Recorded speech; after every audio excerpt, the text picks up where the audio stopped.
And I know they got a lot of money on them, too. Wait, what? Ruth had $100,000 when she was here. She brought it to him. Oh, yeah? Yeah, and I know where they keep it at. But look, y'all help me get my daughter out, y'all can get all the money. Hey, B, you sure there's money there?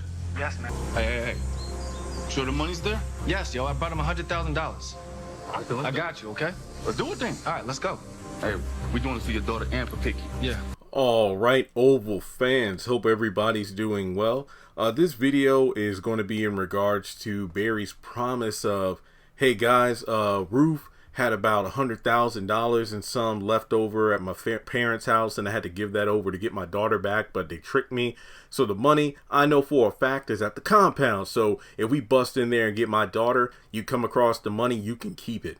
And the guy he was speaking with, I didn't get the guy's name. I didn't look. The end credits be moving too fast, even when I slow it down. So I don't know. But either way, the guy from the hood with his crew are going to the compound with Barry in tow to get, you know, his daughter back. But one must wonder, well, many things, because honestly, even though I gave the finale a 10 out of 10, I was really hoping the ending of the episode would be a big shootout. And it was, but I thought that would also include the Rakudushi compound shootout, because I mean, hell, they left when the sun was up and then the episode ended at night. But you know, you could argue due to the distance of being like 2 to 3 hours long, they could have been still on their way there. I don't know.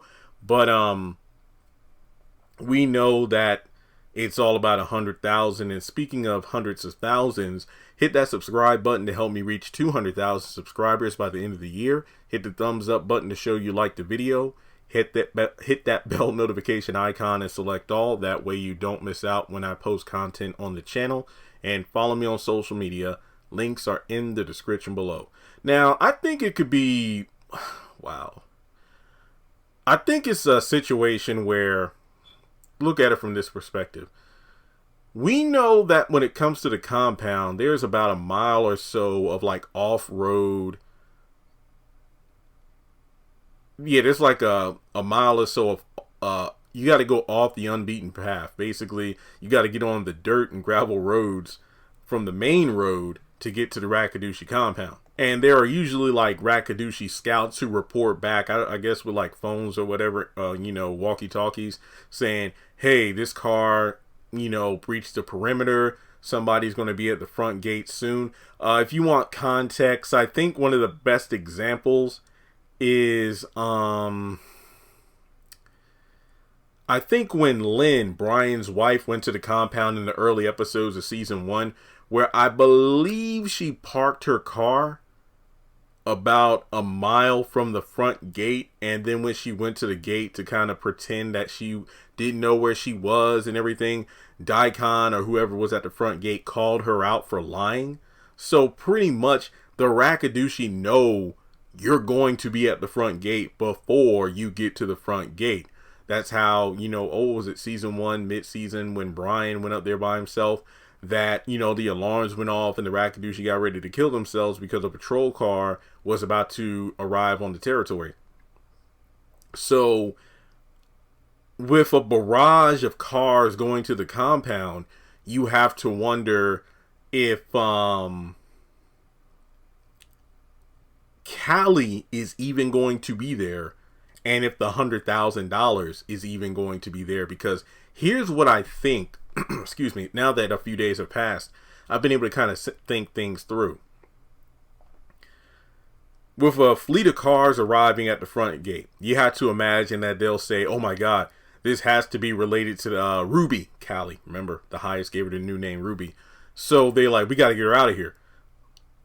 And I think this could be the moment that Ruth and River and so many others, and remember, I know these characters haven't appeared in the Oval yet, you know, like Paula, Lacey, River, Andrew. So one must wonder if some of these characters are even still alive. But regardless, let's say hypothetically, in the frenzy that's going to be going on between everybody preparing to potentially off themselves, everybody getting ready to defend the compound, and if there's a huge firefight, you know, with guns ablazing at the front gate, you know, there's going to be a lot of commotion. And I don't believe it's been established in the Oval as to whether or not Ruth has married the highest. All we know is that she's still an elder at the very least. So what I'm thinking is this commotion could be the opening Ruth has been looking for, and she'll possibly take her daughter and the $100,000 and get the hell out of there. So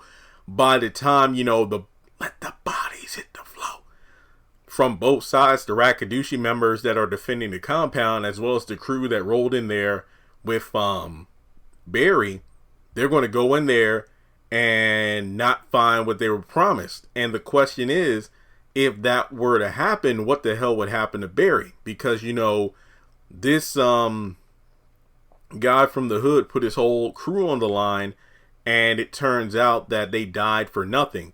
Now, he did say that, hey, we're going to go up there for your daughter and for Picky. So basically, you know, in honor of that. But I don't care when it comes to dealing with like mobsters, gangsters, and whatnot, unless it's like not promised that there's money involved.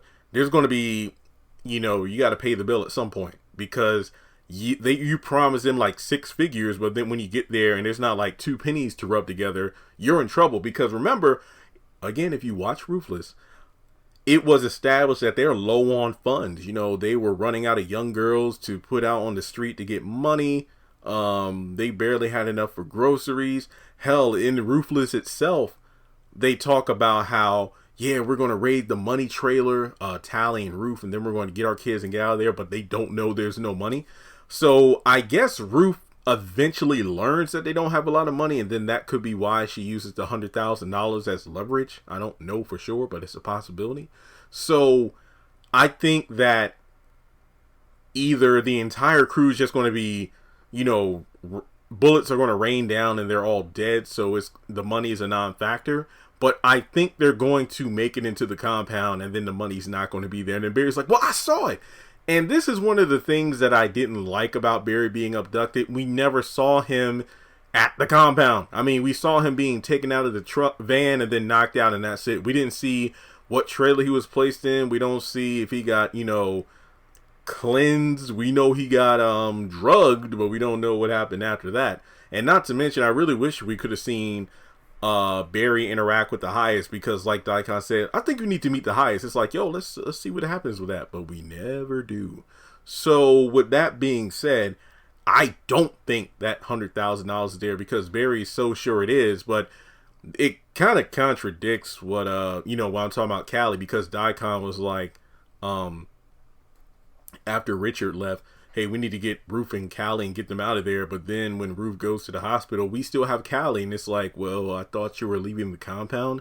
So, yeah, I think that money probably moved as soon as it got there. Either it's there and it's going to be taken in the, you know, the commotion of the gunfire, or the money left as soon as it got there, you know, because Lilo was the middleman between the cartel and the compound. Lilo being Tyrone / the highest parole officer, and he mentioned that if anything happens to me, the cartel's going to come to the front door, and it's like, you need to move these drugs, you know, make the kids mules and whatnot. So I'm guessing that the cartel shows up because Lilo's dead, and then they demand money, and they don't have any money, hence why Ruth probably vouched for the $100,000. And then I bet they get the $100,000, because even though Barry said the money's there, which he's not wrong about, he doesn't know what happened while he was knocked out. So that money could have been moved and he doesn't know it. So that money could have been paid up front to the cartel to get them off the compound's back. Just putting that out there. So I really think that Barry, he should have been knocked out for a few more episodes in the season 3 in the hospital. That's all I'm saying, because I feel like he's going to get in a whole mess of trouble. Like I already said in another video, he's probably going to lead to his own daughter's death, you know, if they go up to the compound and then they end up offing themselves. So, sheesh. Alright guys, well, let me know your thoughts in the comment section below. And with that being said, I'll talk to you in the next one.